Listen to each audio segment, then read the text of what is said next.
6 straight W's for the Bravos now as they extend their winning streak with a 3-1 W against Cotuit. Welcome into a post-game Tomahawk Talk. Calvin Christoforo, Daniel Coates, and Reeves Jackson. And Daniel, another one of those games where the Braves only score in one inning, but that was all they needed. A Max Anderson 2-run home run, the big bounce for this offense tonight. The pitching, though, took them the distance. The pitching took them the distance. Jordan Patty, again, another great start by a born Brave. Giving some props to Central Michigan. It wasn't just Andrew Taylor who can get it done at the starting position. Jordan Patty came in 5 innings, got the win.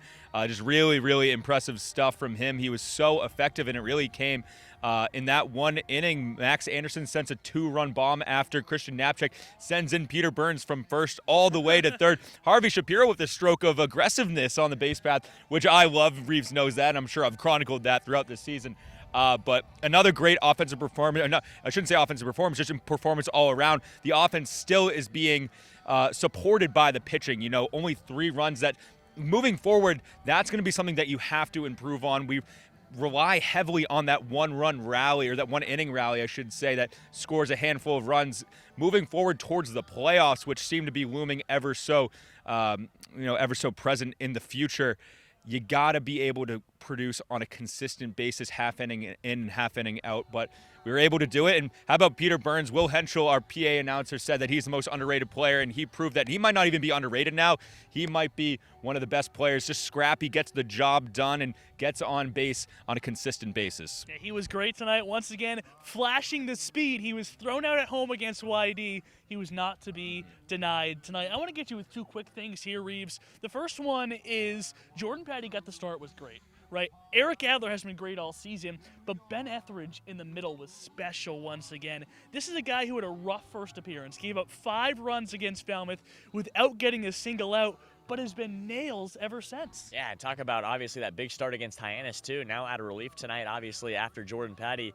Can't say enough about this Braves pitching staff, and I feel like that's a phrase that I hear so much, but there's not much more to say because Ben Etheridge has finally been one of the last guys to turn that corner. Maybe a guy that we could focus on in the future to maybe turn that corner is Hunter Omlid, who's looking to have a bounce-back performance after his last outing. We could very well see Omlid tomorrow. Maybe Jake Bennett, though, gets the start. But back to today's game and Jordan Patty, 5 shutout innings. He had given up a run in every one of his outings up until tonight, and he was excellent. And then Ben Etheridge, the only blemish on his outing tonight was a wild pitch on a breaking ball that brought home the only run for the Kettleers today, which Daniel really analyzed perfectly on the broadcast. It was a good moment. But other than that, though, Etheridge was great. He kind of filled in those middle innings and bridged the gap to Eric Adler to close the game. Leave me on a cliffhanger. What'd he say? Well, Reeves, it was an 0-2 count, and there was a man at third. That was a Kettleer, and I said, if I was Etheridge, I'd throw the breaking ball low and outside, but Peter Burns has to be careful because it might get behind him if he throws one too far out that Ritter needs to chase. Of course, a breaking ball dives into the dirt, gets back to the brick wall, and a Kettleer scores. It was my Tony Romo moment of the game. I knew we should have. Unfortunately, not for the Braves, though. Well, I knew we should have been making that table that you guys broadcast on wood so you had something to knock on, but apparently we're going to have to wait on that. Reeves, just last point quickly, Max Anderson has hit the ball on the screws all year long, but he finally gets one over the wall. How big do you think it is for him to see that first one go out of the park?